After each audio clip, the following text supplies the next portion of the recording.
Muchas gracias por asistir a esta cita semanal del Grupo Parlamentario por Andalucía.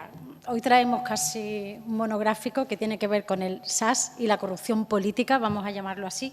Como saben, el Juzgado de Instrucción número 3 de Cádiz, el que está investigando el supuesto delito por el troceamiento de los contratos del SAS en esa provincia, ya sabéis que hay más causas abiertas, pero hablamos en concreto de la de Cádiz.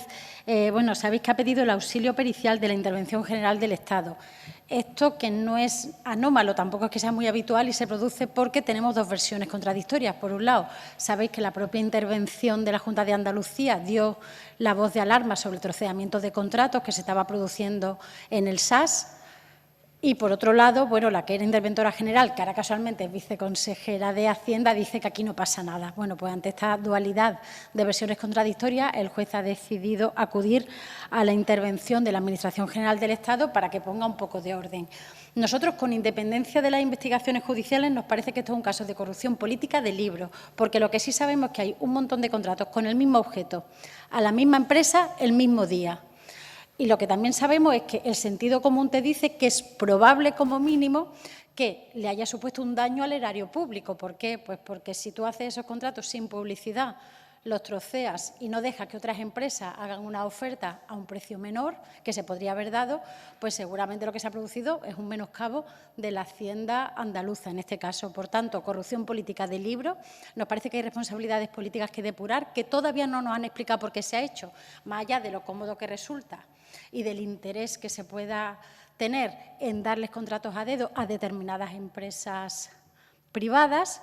Más allá de eso, nadie nos ha explicado nada. Tendremos que ver si hay corrupción judicial, no solo en Cádiz, sino en el resto de provincias. Sabéis que hablamos de 1.225 millones de euros burlando la normativa de contratos del Estado, que es verdad que es muy farragosa, pero que se hace para que haya garantías de publicidad y transparencia y que cada euro que contrata el sector público andaluz, estatal en este caso, se haga de la mejor manera posible y no se acaben hinchando o llenando los bolsillos de empresas privadas. Por tanto, nos parece una buena noticia que se recabe la opinión técnica, en este caso de la intervención general, porque hace falta alguien que analice esos contratos de manera más neutral y un poco al margen de las posibles presiones políticas que se puedan producir por parte de la Junta de Andalucía. Queremos que se investigue hasta el final para saber si hay delito, obviamente, pero nadie nos quita de la cabeza la idea de que aquí hay corrupción política.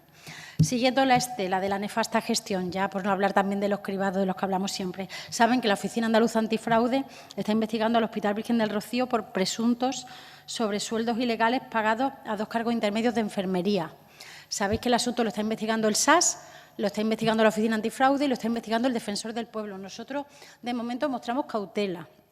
Cautela porque hasta que no haya más pruebas, tampoco queremos, no sabemos qué pasa. Pero hay que dilucidarlo, hay que llegar hasta el final.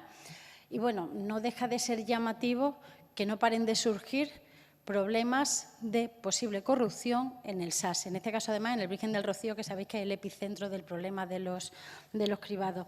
En consecuencia, queremos que el asunto se esclarezca y que se llegue hasta el final.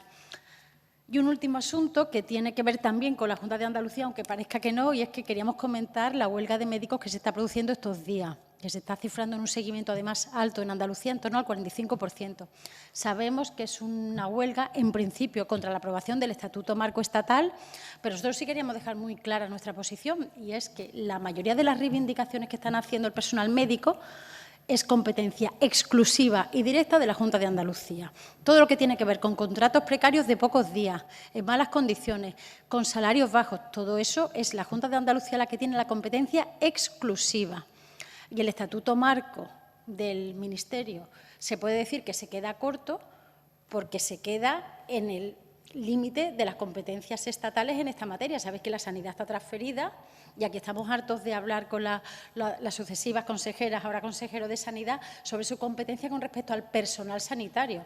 Es competencia de la Junta. Entonces, hay un seguimiento alto de la huelga, sí, pero nos parece que se están confundiendo las cosas y que sí, Moreno Bonilla hiciera lo que tiene que hacer en materia sanitaria, tratar al personal sanitario bien, ya ni qué decir de los andaluces y andaluzas usuarios de la sanidad pública, pues no estaríamos en estas condiciones ni se estaría produciendo este seguimiento. Y nos parece que Moreno Bonilla, una vez más, está utilizando este tema para hacerle la competencia desleal una vez más al Gobierno de la Nación, que cuando es competencia, en cuanto puede, le reclama cosas al Estado que son producto de su mala gestión en el ámbito de sus competencias. Y eso lo queríamos dejar claro. Por tanto, con respecto a la huelga en general y lo que haya de competencia estatal, a favor de que haya más diálogo, por supuesto, siempre, y que los conflictos se arreglen en base al diálogo, y ojalá que el Estatuto Marco responda a las demandas que tiene el personal sanitario, pero recordar que la mayor parte de los problemas que se aducen desde el personal médico para seguir la huelga son competencia exclusiva y directa de la Junta de Andalucía y de la nefasta gestión de Moreno Bonilla, que hace dos cosas: tritura el servicio público de la sanidad y luego favorece, con contratos a dedo, troceados y utilizando la legislación de urgencia, a la sanidad privada. Y creo que eso hay que decirlo. Y en el fondo este es un modelo que es el que estamos viendo que se ha seguido también en Madrid, el modelo de hacer negocio con la salud. Se empieza adelgazando el sistema público, deteriorándolo, favoreciendo a la empresa privada de dos maneras. Como prestas tan mal servicio público, el que puede pagarse se paga un seguro privado, y además le das contratos a dedos porque como el servicio está tan mal tienes que hacer planes de choque para evitar listas de espera, para hacer intervenciones quirúrgicas, etcétera. Y todo eso nos parece un auténtico despropósito y no vamos a dejar de denunciarlo ni un solo día. Y por lo demás quedo a su disposición para otras cuestiones que tengan interés.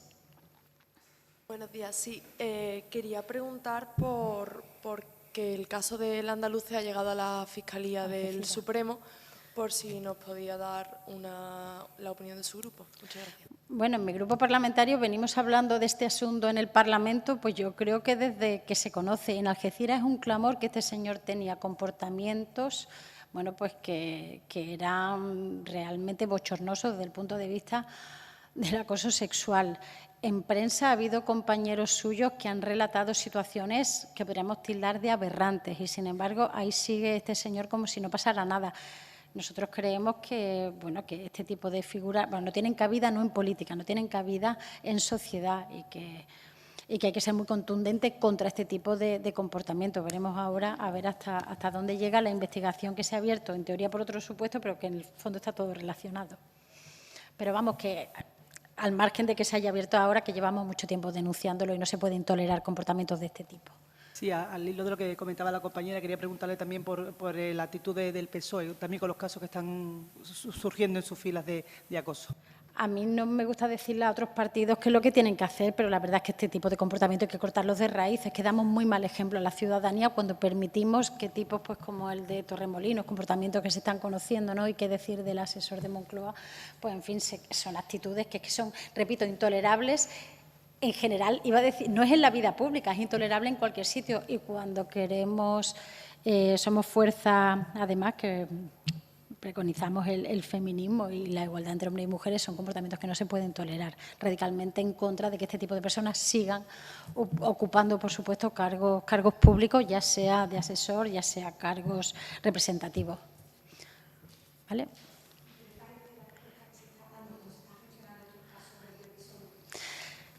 Bueno, ahora mismo lo que sabemos, si es como se está diciendo, yo creo que eso habría que preguntárselo a los propios militantes, que son los que tienen que responder, pero a mí me parece que nunca se es lo suficientemente rápido y que nunca se es lo suficientemente rápido ante casos de este tipo.